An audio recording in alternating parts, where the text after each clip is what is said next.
But I think it's just important to make sure you sort of demystify what it is to trade futures. You said you're feeling bearish, so I'm going to go ahead and sell market and go short. These products, they're liquid. And then one that's very unique is there's no pattern day trading rules for futures. So if you have an account that's less than 25 grand, you can trade as much and as often as you want. Yeah. Exactly.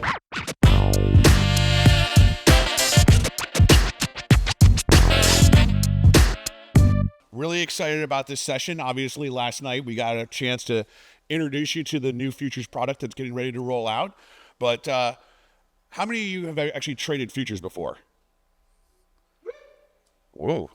It's a whole new group to start to learn about it. This would be awesome. So what we're going to try to do here is walk you guys through the new product. What does it mean to you and so forth? But before we do that, let's start off by introducing ourselves. Grace, why don't you lead off? You met her last night. Hey everyone, I'm Grace. I'm the product lead for futures. Yeah. I'm Adam Hickerson. I am the COO of the Robinhood derivatives arm here. And I'm JB Mackenzie. I'm the GM. And ironically enough, you do have to wear a vest if you are on the futures team. I'm not sure exactly how this happened, but when I came down this morning, I looked at everybody and the whole team had vests on. So we have to add some new swag, I think. As always is the case for the lawyers in the room and the compliance people, please read this. I can't tell you what it says. That's why it's in font of 4, but it's important. But in all seriousness, please take a look at this. But we can move on to the agenda, which is really straightforward. It's the what, the why. We're going to show you the product again, and then we're going to talk about risk and do some Q&A. So with that, Adam. We're going to kick it off. We're going to actually do a real live trade. What I'm going to do is I'm going to poll the audience here. Grace is going to pull up a chart here of micro crude oil futures. And I'd like to know what everyone's thought is, whether you think this is going to go up or down in the next 45 minutes. So, I heard buy him over there. Good buy right off the bat. That was super fast. All right. So Yeah. are there everybody in agreement? Buy? Down. Down. All right. We'll do this we'll do a democracy here, right? Those of you that would like to go long or buy, raise your hand. Ooh. That's like the whole room. All right. Those that would like to sell. Oh, contrarian. Contrarian. All right. I think right now the longs have it, the buys. So let's go bull. Go. How many contracts? Just one? We'll do one for now. Okay. No, she asked me that question. I would have gone 5. No. Good. So he's We're there. All right. We're in. Perfect. All right. So we're going to watch this trade as we go through the rest of the day. We're going to see where it goes because we're hopefully going to show you guys when we get back to the ladder and some other ways to look and manage your risk, what exactly is going on. So with that, let's kind of go through a little bit more of what is the history and so forth of futures. All right. So for those of you that are my age, this is black and white photographs. This is what I used to trade on the floor of old days with script and stone and so forth, like running cards. It's all electronic now, but really what we want to highlight is the futures market developed in Chicago, where I'm from, and where everybody here is. Great town. That's what I love to see.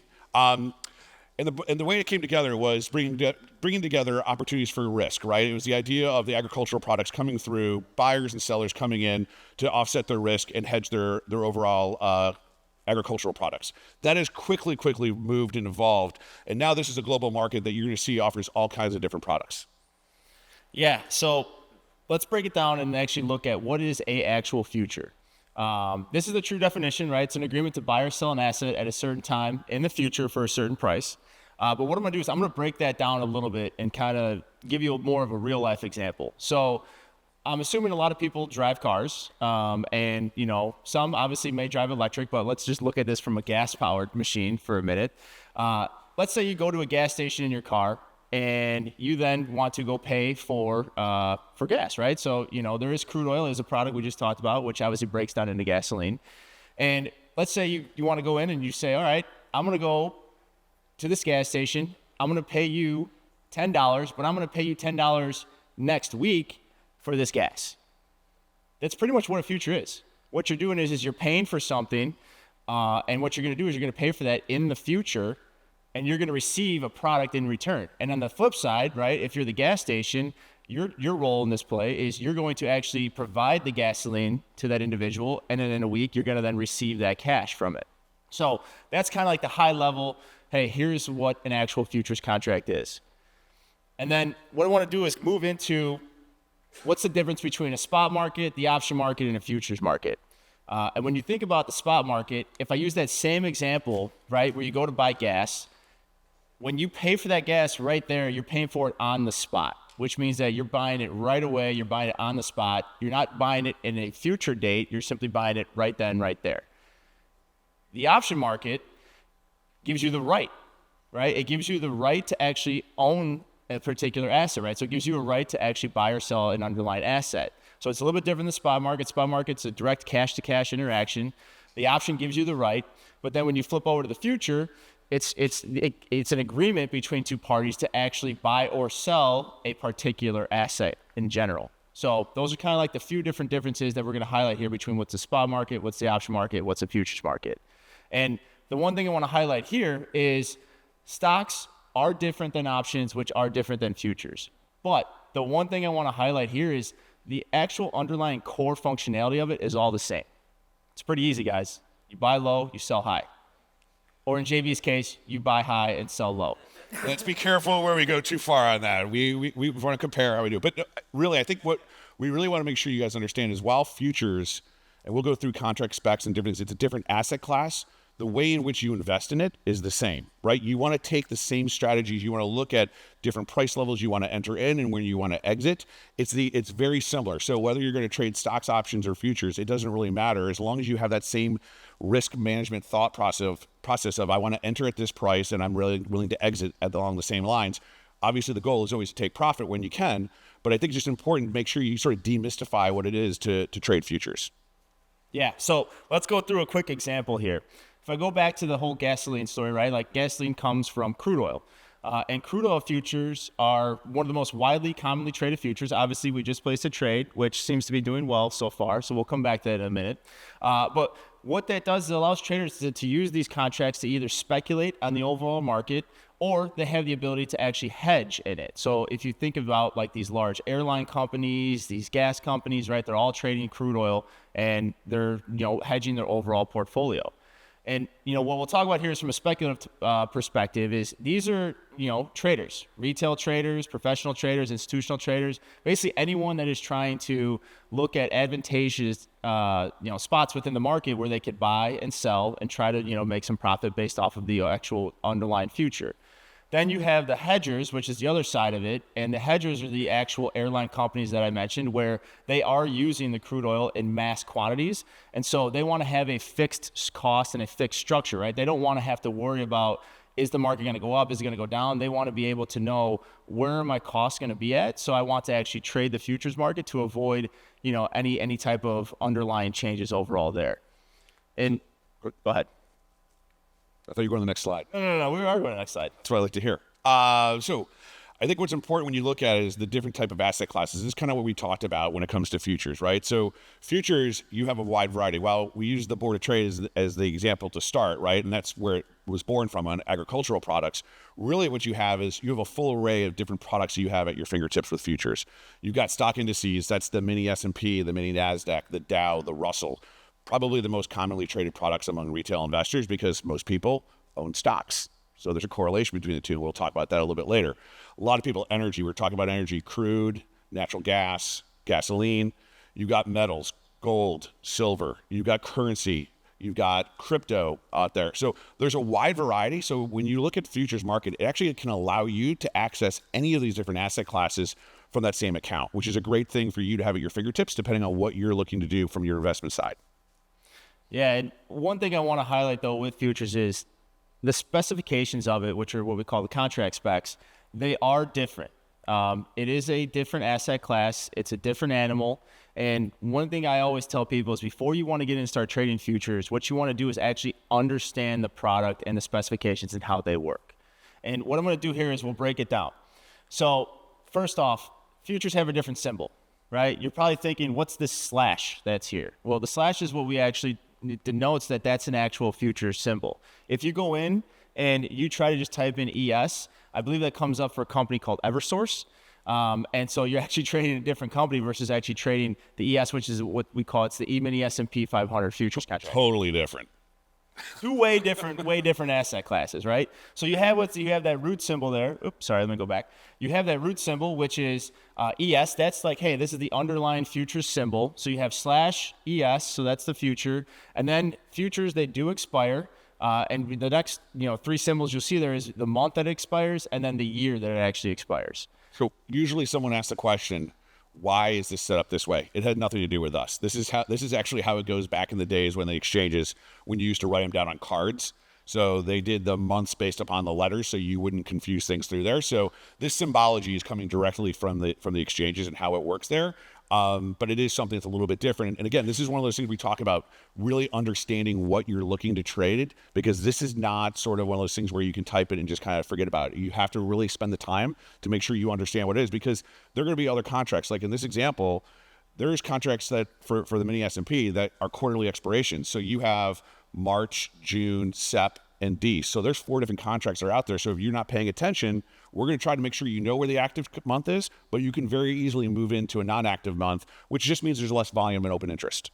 Yeah, and if you look over here on this screen over here on the right, you'll see we have all these different contract specs in the app, and Grace will walk you through those when she gives you a little bit more of the demo. But one of the things I want to highlight is when you trade stocks, you trade options, it ticks in a penny, right? Like, it goes from 101 to 100.02, right? And so the difference here with futures is some trade in pennies, some trade in quarters, some trade in fractions, some trade in dimes, some trade in dollars. So there's a whole plethora of different tick sizes and tick values.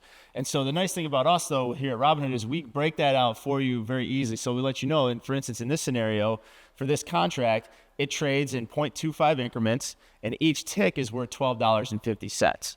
And that's because it has what we call a multiplier, which basically the multiplier looks at a 1 point move in the underlying future. How much does that actually mean in a dollar value? So in this case, if the ES contract goes up $1, 1 point, you make $50 or you lose $50, right? Depending on whether you're long or short. And we'll get a little bit more about the leverage component, but this, just so you know, this is the cool part of futures. Yeah, exactly. And then you can see a little breakdown here. These are 3 different types of futures. You have the ES, which we just went over. Then you have crude oil in the middle, and you have gold on the right. And you could see there's differences in the different contract specs. So as it kind of goes back to what we said originally, where you want to make sure that you understand these specs, understand how these products trade, and really kind of focus in on how this is actually going to work. So margin. So there's a little bit of a different experience here. Many of you guys probably trade margin with your options trades, but sometimes when it comes to futures, it's a little bit of a new experience with what it means. Because again, margin, as we're highlighting here, is the amount of money you have to have in order to enter into that contract. So what do you have to pay to buy and hold, right? So again, leverage comes in this in as well. What we want to make sure is when you are trading, you know exactly what it is that margin is going to be required, and we deduct it from your buying power, and we hold that as you go long or short on that contract. So if you look at the next slide here, you'll see up top here, we actually put down for you right off the bat. So you'll know in the specs what's the margin for every contract that you trade. We also will show it to you on the order confirmation window that Grace will show in a few minutes. So we're always going to make sure you're aware of how much money you're utilizing when you go into that marketplace. So they do vary as well. Here, go back a sec. They also vary. That's important to realize, right? So it happens to be the EAS maybe 12,500, but the crude oil maybe 10,000. So that margin does vary a bit, and it's important that you guys realize that. Sometimes you'll get eventually what's called a margin call, and how that comes into play when we just ask for you to go over and top off that same value. But we can go into that more detail if you come out to us over by the booth. Yeah.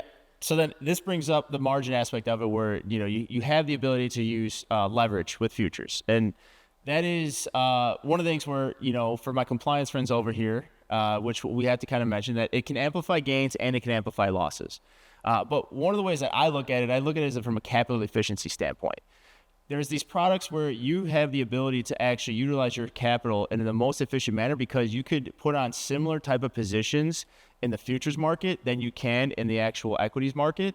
And you can do it for a substantially less amount of capital. Like, for instance, right, if you're looking at like the NASDAQ 100 futures, I'm sure a lot of people here have several stocks that trade in the NASDAQ 100. You think about Apple, Google, NVIDIA, Tesla, right? Like they're all, if you look at like the top 10 products in the NASDAQ 100, they make up about half of the overall NASDAQ 100, which is crazy.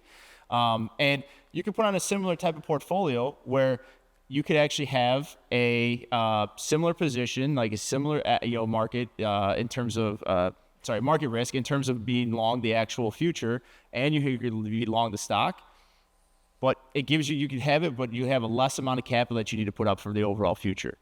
Now, one thing I want to mention though is this leverage, right? It can, play into these are large contracts, and they can be large contracts. You can see over here in some of these, we have leverage of up to 22 times for the gold product. You have 9 for crude, and you have about 18 for the E-mini S&P 500. So we'll go through a little bit of risk management a little bit, but one of the things I want to mention here though is like with that margin requirement being lower, not having to put up the full amount of capital for the product, you do get that leverage. It's something that you do want to make sure you're mindful of. So obviously what Adam just showed you there is the fact that that leverage is high, and those are very large contracts, right? That's also an expensive amount of money sometimes that you may not want to tie up. So one of the things that kind of evolved here about 4 or 5 years ago that we worked on very closely with the CME group was creating micro-size contracts. So contracts that are a tenth of the size. And the reason why these have become very, very popular amongst retail investors is because the amount of leverage is smaller, but the margin is much smaller because the size of the contract is. So one of the things we always say to new traders when they're looking into the marketplace is, hey, maybe look at something a little bit smaller in size and in overall cost, because then you can kind of get an understanding of how the product trades and what the experience is. The thing to remember about these micros is they're identical. So a micro ES and an S&P, so the two of them, they trade in lockstep. There is no separation or dissociation of pricing, so you will see them move in the exact same order.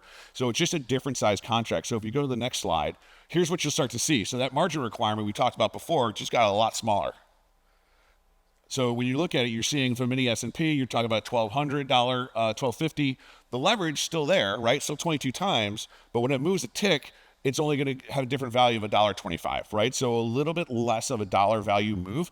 It's not that it's less risky. I don't want you guys to think that. It's just the cost that you're putting up is reduced a bit. So when you're placing your trades, you're not going to get the upsides move, but you're not going to get the downsides, and you kind of get used to trading with it. And at some point, if you're interested, then that you can go to the larger size contracts. But again, as you see them along the way, each one of them, the leverage holds the same, the tick size holds the same, or it's 1/10, but the multiplier, all that stuff is the same thing. It just be a smaller size product. Yeah. So it brings us to our next question is why, right? Why trade futures? And here are some of the advantages. I'll go through these and I'll ask JB for maybe his opinion on a couple of these, but some of the advantages are you can go long and short. Like you don't have to actually borrow shares, to then go sell short a stock or anything like that. Like, hey, if you think the market's going to go down, you sell it. You think it's going to go up, you buy it. The direct exposure. I know there's probably a lot of people out here that trade different ETFs. Do you know that there's a lot of ETFs that actually directly invest in futures? I'll use an example, and one of them is USO. If you actually go to the prospectus for USO, which is one of the largest traded ETFs for crude oil, it literally states in the prospectus that its goal is to directly invest in crude oil futures contracts. So it's like, why go over and trade USO and pay the management fees and all the other different fees associated with it when you just go right direct to the actual marketplace? Why would you do it? You can trade now futures. Yeah. These products, they're liquid. And then one that's very unique is there's no pattern day trading rules for futures. So if you have an account that's less than 25 grand, you can trade as much and as often as you want. Yeah, exactly. So that's one of the things, right? Like there's no pattern day trading rules. So if you want to get in and out, and trade as much as you want, perfectly fine. There is a 60-40 tax treatment as well. So I'm not a tax advisor, I will say that. But when you look at futures, they're considered Section 1256 contracts, which means that 60% of your gains are taxed at long-term, or 40% of your gains are taxed in a short-term perspective. And then capital efficiency, I kind of highlighted that one a little bit earlier. Again, like with that leverage and with that margin, you have the ability to control your capital in a much more efficient manner. These trade nearly 24 hours a day, and you have the different asset classes that JB mentioned where you can kind of trade around the clock. So when I always look at this opportunity, what I always think is the key ones that stick out to me is first off is the 24-hour trading, right? So as you think about it, obviously we have extended trading hours for stocks. But when you're looking at all the news and information that's coming out between earnings of we're in earnings cycles right now, right? All the banks are reporting and so forth. You actually can trade along with the futures with those announcements. And what you'll start to see, to Adam's point, is especially on the sort of the Magnificent Seven, you're going to see a correlation between how the NASDAQ moves and the S&P moves with how those stocks are performing on their earnings announcements. So for me, being able to trade 24 hours a day, let's be honest, the news cycle never ends. So there's news and things that are happening globally. This is your opportunity to access that market. A lot of times people say, what moves markets? Futures is what leads and moves the markets because it's out there watching as these news cycles are coming in along the way. The other two I think are really important to highlight is that capital efficiency. And as you saw out there before, your ability to use a small amount of dollars to be able to control a pretty significant size position in futures is a really important way, because let's be honest, we all want to use our money in a very capital efficient way. I mean, raise of hands those who don't want to use their funds in an efficient way. Usually that's the answer I get. So I think those are two really important things. And then I think the last part about it is the directional conversation of being able to go long and short, right? The risk is the same. So it's not like you have unlimited risk only on one side. Long or short, when you get in there and take a position, and we'll see in a second how we're doing with our position in crude, but I think it's important to have that. And those are really important advantages to think about when you're looking at trading this product. Which brings us to Grace. In the app. Come on up. Bring up the app. Cool. Should I stand in the middle? You can stand wherever you want. You're in full control. All right. I never like looking short, but between these two guys, I feel quite small. So this is the app. So crude oil, how do we do?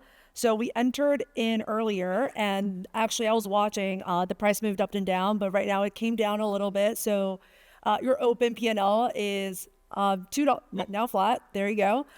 So like JB and Adam mentioned earlier, all the contract specs, all that information is on the detail page here. So at a glance, if you're new to trading futures, this is a really great resource for you to use to start understanding how they trade. And you'll see all the question marks, really quick way for you to understand what these terminology mean. So earlier and yesterday, we started talking about the ladder, why that is just a phenomenal tool for you to understand, both where the market is at right now, but also just getting you in and out of positions at the speed that you want to. So let me actually, since I'm long one, I'm going to flip over to the ladder here. So earlier, I placed a trade using the order ticket that you guys have probably seen and used on Robinhood. All that information translated over to the ladder. So here you'll see my entry price, which is the dotted line in the center. You'll see the current market is a couple ticks down. And you can see here that a couple of things at the top. You'll notice your day P&L. That's my running total over the day. I did trade a little earlier. So you can see that my day P&L is slightly different from the middle number, which is my open P&L. I can easily, yesterday, one thing we teased was this idea that, hey, like a price level view is one way of looking at the market, but knowing traders here, you're often thinking in terms of like profit levels, stop loss levels. You're thinking in terms of P&L. So if I tap the center column, I can easily switch to that P&L view. And usually, like the vernacular, when we talk to traders, they use both terminologies. They talk in price levels, they talk in P&L. So here, in this case, since, if I'm feeling like I want to set a floor, a stop loss here, I can do that easily. Let's say that I want to set a stop loss at $15. Since I'm long, I'll go ahead and sell. And knowing a lot of our customers, let's say I had multiple, like a bigger position, right? Let's say I had, 2 contracts here. I can set multiple stop losses, which we've seen, users do. If they have larger positions, they want to slowly scale out or set stop losses at different levels. And, as the markets move, we also see users. So in this case, you see now my P&L is going up. You'll see these swings. I can drag stop losses to the same level. Let's say I wanted to drag that group of stop loss up. I can do that easily by just dragging and dropping. But let's say I want to break this up again into their 2 individual working orders. I can do that by just tapping. I could flip through those working orders and then I could drag one up or down. So again, the dexterity of how users use, their phone, really the mobile device, we've really brought into a trading tool here. Okay, Grace, real quick. So whenever you do something, I've gotten this question a couple times from people, well, why were there 2 orders showing? Why didn't you just combine into a single 2-lot order? Remember, in a centralized order book, you get time and priority when you place the trade. So that first order that went in is earlier in the bid and offer, which is not there now, but it would be at what they call front of the queue. If you put a second order, it's going to go behind it, right? So it doesn't combine into 2 orders. And so that gives you the opportunity also to split these out when you want to stagger potentially where you want your stops to be. But it's just a really interesting way and a nice visual way for you guys to be able to place your stop orders and control your risk, which you can move it around. Exactly. And there's a couple of other, nice ways for you to really understand where the market's at. So here, one thing that's very common that we see is on the mobile device, it's just a smaller screen. Like most people, like some folks here probably have the iPhone SE, which is even smaller than this. And the difficulty of bringing such a complex trading tool into the mobile is always screen real estate. So oftentimes what we see is like the market went back down here. And let's say that you're scrolling just completely down. Let's say continuously scroll. And you're just like, where the heck is the market? I can easily tap the last price and it will auto recenter me. And let's say that I'm down here and I want to just get to my working orders. I want to see where my stop losses are. I can tap on those pills and it will get me to those orders. So regardless of where you are, and in spite of a smaller real estate, one thing that was really important for us is you need to know where the market's at and you need to know where your orders are at. So we've built in these really nice, what we call fast track or fast scrolls for you to get back, get back to your orders and get back to where the bid and the ask are. Should we talk about maybe the cancel and exit all? Let's do it. Yeah, let's get out of this before it goes down too far. I know. Oh, come on. See? Oh, we're already out. We just got stopped Oh, out. we got stopped. There you go. Stopped. There's how stop works. Well, I'm gonna. So a couple things you'll notice, just for the sake of showing you a couple of other great functionalities. So I'm gonna actually just buy market. Actually, no. You know what? You said you're feeling bearish, so I'm gonna go ahead and sell market and go short. So now I'm short. A couple things you'll notice, since you're short now, if I switch over to the P&L view, if the prices come down, I make money. If the prices go up, you lose money. So again, the P&L view is dynamic, not just to your direction, but also to your position size. So let's say I have a 2-lot on, then these would not. So let's say I'm feeling, I want to double down on this and I want to sell market again. Now you're getting greedy. Yeah. No, I'm getting greedy here. $6 now all of a sudden. So you can see I am short too at 70.34, and you can see that my P&L also has changed. It increments with the direction, but also your position size. So instead of incrementing by $1, it increments by $2 here. And let's say that, markets typically move fast. And if I wanted to get out completely, I can do that easily with the circle with the line through it at the top. That's what we call the button. I'm not sure if I can curse here, but that's what we... that is a technical term, in case any of you guys are wondering. Yes, yeah. I see legal and compliance in the front, so I'm a little nervous, but I'll talk to you after this. Okay, there you go. So really, this is, we understand futures, they're leverage products, and we want to make sure you have the tools to manage your risk. So if I go ahead here, tap, exit, cancel and exit all, it completely flattened me out of the entire position. And if I had working orders, it would have, canceled those working orders as well. And every single thing I showed here, if you go into settings, we do have an amazing tutorial at the bottom. So education was a really integral part of building out this whole experience, not just on the ladder, but the first time you enter a futures contract, we do have a walkthrough of explaining to you how to use this and what futures are, as well as a wealth of, outside of the app resources that we'll have. And Grace, I want to highlight one thing here. So if you notice when Grace was placing these orders, she didn't get any type of order confirmation on it. So if you go back into the settings, Grace, there's this setting here, which you see there at the top, it says auto send.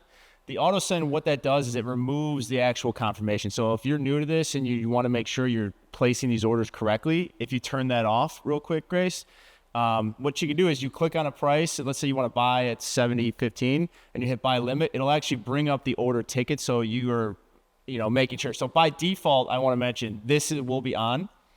And then if you customize it, you're used to it, you can then go ahead and turn this off. Also, that order does not execute until you hit or you swipe up. You swipe up. So that's the other thing. So when it's in there, that's the one thing you have to watch out for. I mean, you're watching the crude oil market here. It's moving up and down, right? So as you're going to place a trade, that order is going to be basically sort of impending. So as you place that limit order is going to go in at that price if that market's moved up and down. So again, the important thing is it's defaulted automatically because we want to make sure everybody sees it first and understands it. And then you have the ability to go in and go to the auto send function. Cool. Anything else you guys want to show? You lost $2. If you stayed short the whole time, the man had it locked in. I mean, called it. I know. At one point, you were up 16. No, but I think as you look at the platform here again, it's going to be very quick to enter and exit markets. But I also think what's nice is you have the ability to really focus in on your risk. And I would just say that you're going to hear us talk about it constantly. Defining the risk, the amount of money you're willing to lose, is so important before you do your first trade, because what you're going to do is you're going to watch that order just like we were a second ago going, is it going up? Is it going down? Did I make $1? Did I lose $1? You're going to get so focused on it. You want to make sure you are comfortable with that value. And then what will happen is as that market moves, you can always then move your stop orders and stuff along the way so you can kind of control your outcome. So again, I think it's really important to be really clear and be focused that this is an active traded product. I tell this to people all the time. You buy Apple, you buy the shares, you put it in the drawer, you think about it every 4 quarters when you see earnings, that kind of stuff. This isn't something like this. This trades almost 24 hours a day, 5.5 days a week.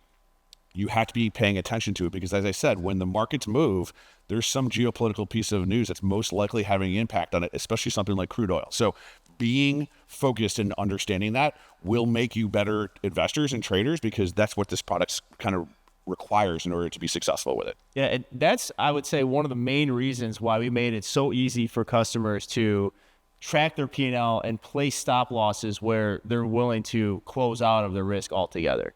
I think that's one of the beauties of this ladder is how easy I can be like, hey, you know what? I'm going to lose $30. That's all I'm willing to take. Set the stop loss, and then you can kind of, I wouldn't say forget about it, but it's one of those where you can feel a little bit safer knowing that, hey, I'm going to try and cap my losses at $30. Cool. Wait.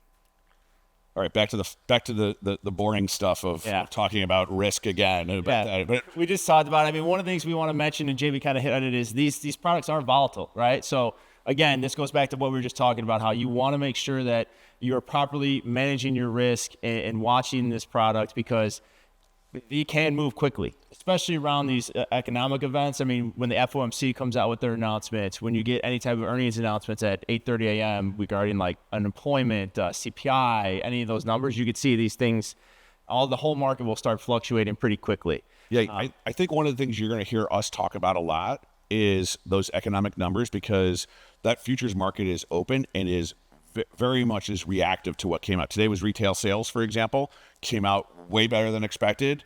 You saw an immediate rip in the market that happened. So those economic numbers, like especially sort of the CPI, the PPI, non-farm payroll or jobs reports, they have a big impact.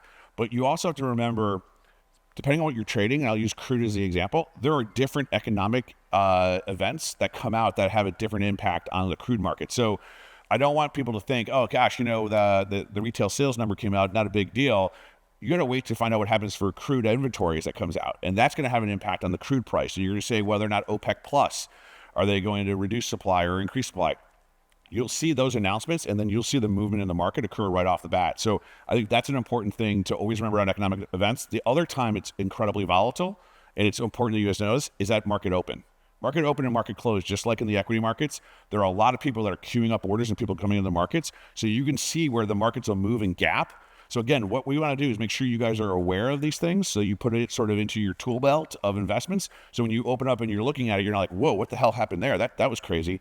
These are the types of things that move the markets, and that's why they're volatile in that aspect. It's just something that you guys should make sure you're aware of.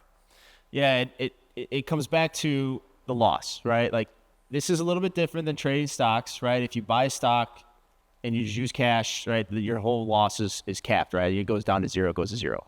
right? But in futures, you could technically lose more than your initial investment.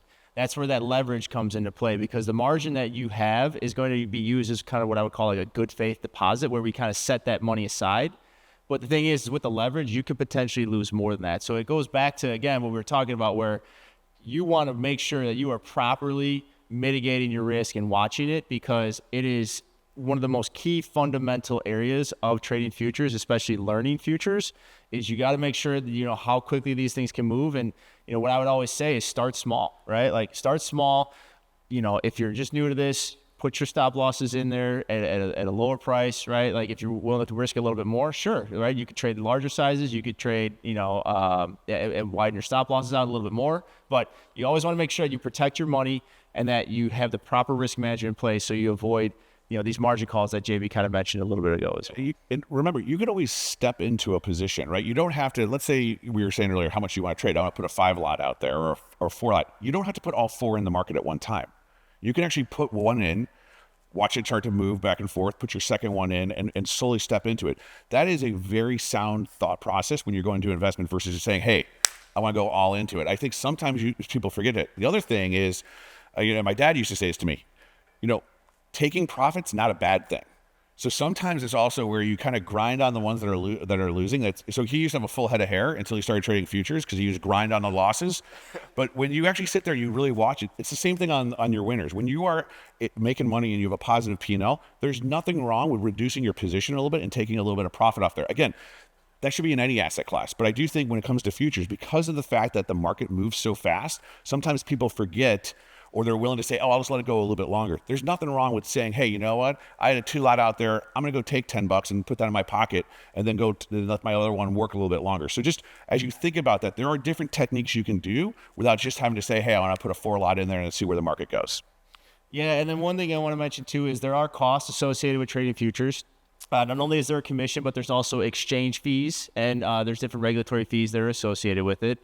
Here you could see in the app when you bring up an actual order ticket, we'll kind of spell that out for you, like, hey, here's what your commission is. Then you have your total regulatory and exchange fees, and then we'll say the exchange fees do vary by product, right? So you can see there's 3 different products there. You can see the regulatory and exchange fees do change, and then obviously there's some micros here, and you can see as well, like some of those regulatory and exchange fees do change. The commission will stay the same though.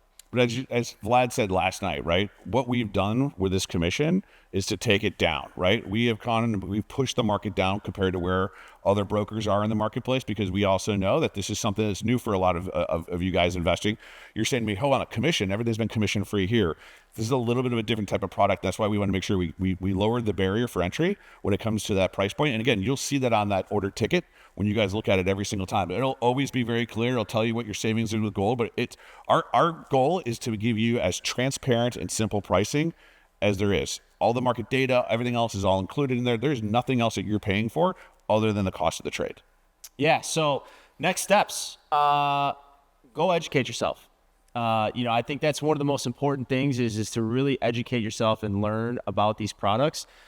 When we do go out and launch this in the coming months, we were going to be coming out with a plethora of Robinhood articles, so you can kind of read up and understand how these markets work. We're also be coming out with a lot of YouTube videos, and we're going to have a lot of education that's going to be in-app as well. So you'll have, depending on whether you like to read, whether you like to watch, like we're going to try and hit all those areas so you can kind of understand and learn these markets a little more. But with that, we wanted to actually take some time to let you guys ask questions.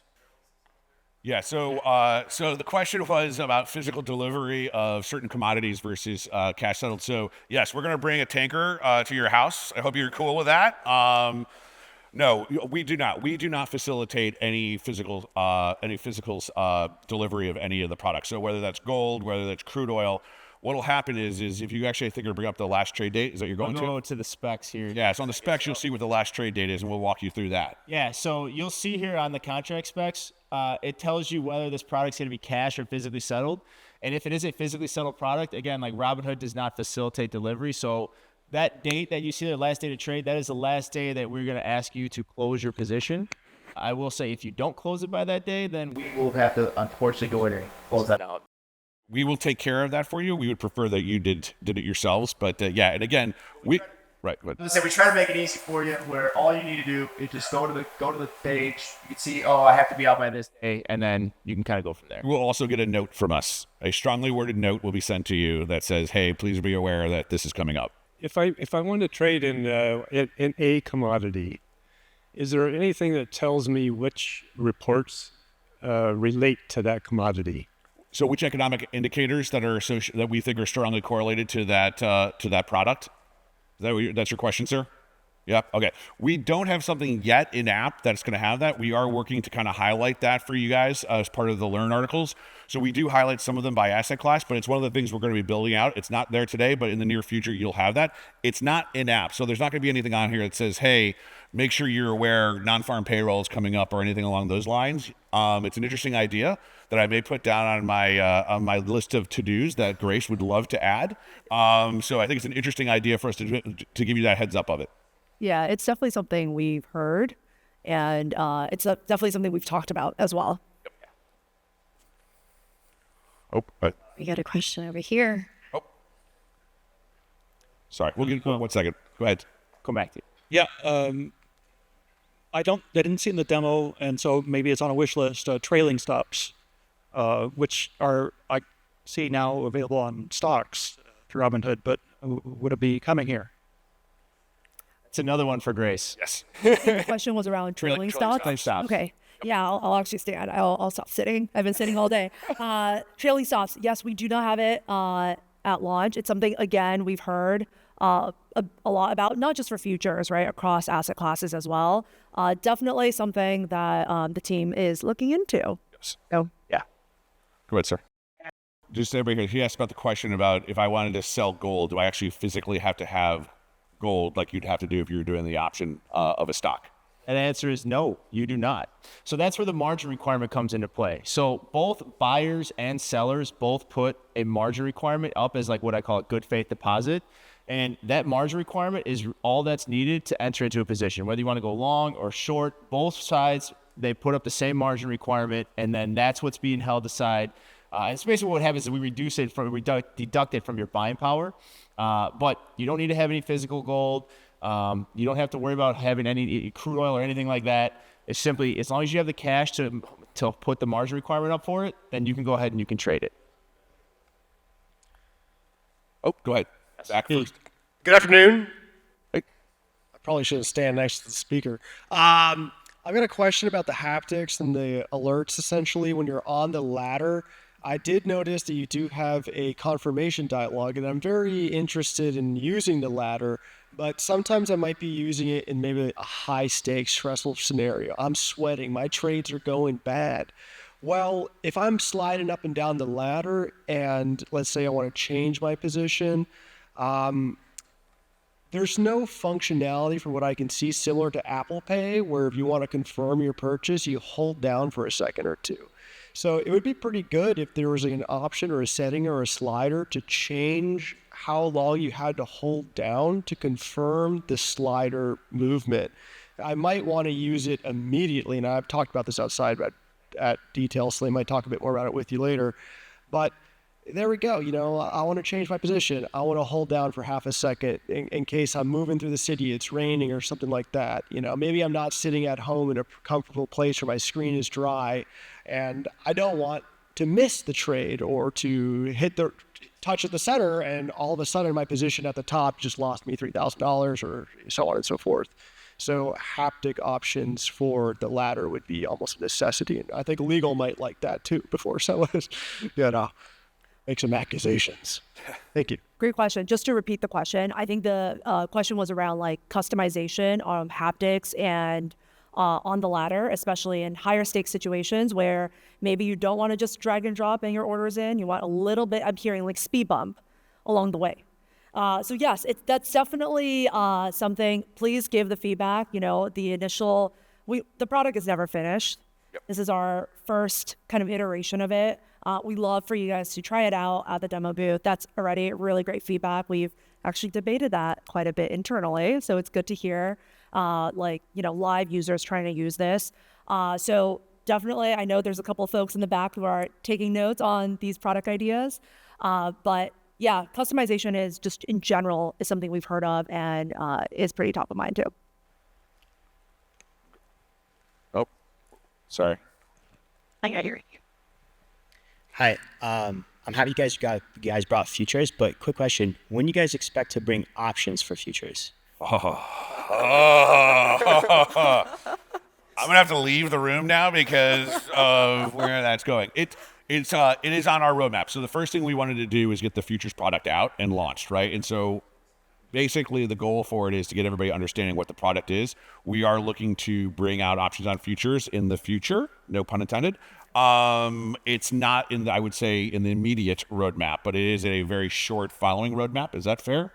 Yeah, Based on what I've asked for? very soon. Let's put it that way. Yes. So less than a year, or That's the expectation. That's where we'll see how fast I can get everybody working here. That's my goal. But yes, we are working actually ironically with the young lady to your right to help integrate in Danielle doing it with the options. We want to make sure the experience is seamless for whether you're trading an option on a future or an equity. So we're working toward that. So it is on my goal is it's out there sooner than later.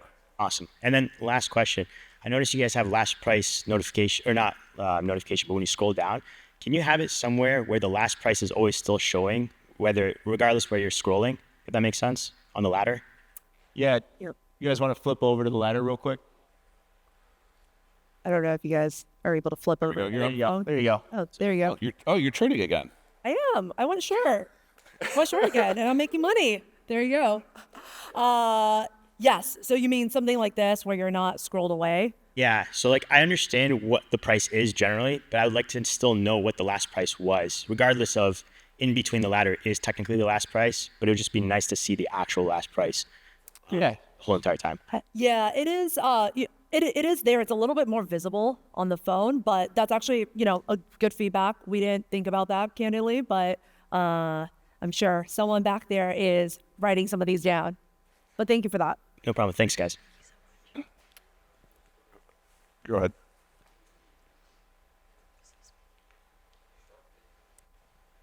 I'm just curious. We see the bars populating. The liquidity, like where's it coming from? Are we tapped directly into like futures exchanges, or is it going through market makers? No, so futures is what's called a centralized order book. So that is going directly. So in this case, these are CME Group products. So the CME is the largest futures exchange in the world. So these products are going in there. So this is pure. It's customer to customer. There's liquidity providers in there. There is corporates in there. Like there's everybody's in there. It's all a time-based order book. So first order in, it matches up with the first buy, first sell come together, and they match that way. So there is no like internalization by Robinhood. This goes directly to the exchange, just like it would do for like any other broker would have. So the question is, when can you start using this? This is not out today. We are going to be rolling it out here in the near future. We are sort of trying to parallel with what's going on with Legend and everything else. So we didn't want to kind of throw that much at you at the same time, but you should see this coming out here very shortly. And the one thing I will say is when we do start launching this, we'll be sending out emails to everybody, so you will get notified when it does become available. Yeah, I will say one thing that I did get confirmation on is the attendees here will be one of their first customers to get access to futures. Yeah. Good morning. So could you explain losses just one more time for me? I think if I heard you correctly, in addition to the potential of losing everything that we have by way of margin, I think you mentioned we could potentially lose more or something along those lines. Could you clarify for me? Yeah, if you want to maybe flip back to the other screen for the guys back there, there you go. All right, so if we look at just crude oil here in the middle, you can see the margin requirement is $10,000. And in this scenario, the multiplier is 1,000, which means that every 1 point in crude oil is worth $1,000. So in this case, let's say I'm long crude oil, which it was trading at what, like 74? Where's that? 70 bucks, right? So it's trading at about 70 bucks right now. So if I go long and the market falls $10, it means that I just lost $10,000. And so that brings me to my margin requirement. Well, the thing is it could go further down, right? It could go to 59, 58, 57, 56, and so on. So at that point, now I'm losing 11,000, 12,000, 13,000. So that's where the margin requirement comes into play. That's where we say, hey, these are leveraged products. And that's why we kind of were highlighting, hey, you got to make sure that you properly mitigate your risk and understand how, where your risk tolerance is at. Like, if you're okay with taking that type of loss, that's fine, right? That's your decision. But if you're someone like, hey, no, I only want to lose maybe $100 or $200, like, you could set stop losses to avoid that scenario. But that's what we're referring to is with the margin requirement, you could potentially lose more than, what your initial, I'll call it investment is in the product. So in that instance, let's say it went down, it was $11,000, you would get from us what's called a margin call, right? It'd be a little note that said, hey, by the way, we need you to top back over. Your margin requirement is this dollar value. You need to bring that up, or you need to close out of your position. So that, again, what we want to talk about, again, it's not unheard of futures products moving that much. I was going to say, if you look at, can you go back to the app real quick? Sorry. And just go on do like a year, like a 1 year chart. I mean, you're looking at the movements right now. I mean, that's just your fluctuation in the crude markets in the last year. So you do get these big jumps. I mean, if you even look right here over the little wheel thing. Sorry, I'm not very tech based, but you look there. I mean, look at the movement right there. You were at, what's that? So you're down here at 70, and just a couple of days ago, you were up over 75. I'm guessing that's at 73. So a $3 move plus is not uncommon. And many times, like for this type of a product, that often happens in the overnight sessions. Why? Because news is coming out globally, especially what's going on in the Middle East and with and supplies, that starts to really move the markets around. And JB, just to maybe translate it for the group here, on October 8th, the high seems like 77 points, right? And then right now it's at 70, so that's a 7-point move. So multiplier is 100. What does that mean for these users? A 7-point move. $7,000, but move down there, $7,000. That went down. Oh, sorry, it's micro. micro. Sorry, yes. This is 1/10 the size. So that's why we say, hey, when you first start, you have the ability to start small, and you could trade a smaller contract. So instead of every 1 point being $1,000, the micro here is $100. So it went from 77 down to 70, just using whole numbers. Yep. It's $700. So if you're short, you would have made $700. If you're long, you would have lost $700. So it's a great example of the leverage and the difference. Sorry. Sorry, in the back.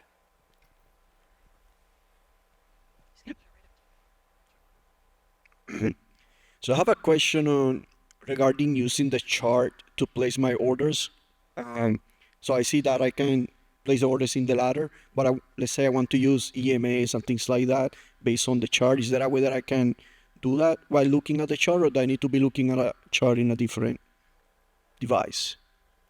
I think the question just was, can I place orders on the chart? And is that correct? Yes, that's a question. Like, I want to base my open and close positions based on the chart, like using the 20 EMA, things like that. How can I use that right now? Or do I need to be looking at a second device to look at those indicators and then go back to the ladder? Yeah, great question. So we are bringing, this is one of the things we've discussed a lot, is making our charting a lot more robust in two ways. One, you saw with the Legend, we're bringing a slew of new indicators. We're investing in charting significantly. We want to do that on web, but we've also talked a lot about doing that on mobile. So I want to say, not to say too much, but I want to say stay tuned. It's something very, very, very top of mind for the team. And it's not something that we hear just from futures traders. It's a need that's been highlighted for stock, crypto even, and options traders. So, and that would, and part of that work stream and work that we're looking into is both the more advanced charting indicators, as well as the ability to place trades directly on the chart. So it's the first time last night I heard anybody clap for charts. I've been in the industry for 20 years, and no one's like, hey, charts. So we get it. We hear what you guys are saying, and we are definitely looking to go build that functionality out as well. Go ahead. One last thing. In regards to the ladder and other things, there's no way where you can enter your stop limit or your profit before you actually execute the trade. So execute and then do that. Yeah, so for those of you that may not have heard, what he's talking about is placing a take profit and a stop loss before your original entry order gets executed. Is that correct? Okay, so what you're referring to is what we call OTOs and OCOs. So it's order triggers order or order cancels order. That is another item that we have that is very top of mind for us. We discussed it a lot. Yep. Reese and I have had many, many conversations about it. That's another one I would say. Stay tuned. It's something that we plan on rolling out. And that's not just for futures. So we are working to have that be for all asset class types. So we want the order type to be universal. But yes, to answer your question, that is on the roadmap. Yep. Well, thank you guys very much. We appreciate you all coming and learning about futures. Thank you. Great.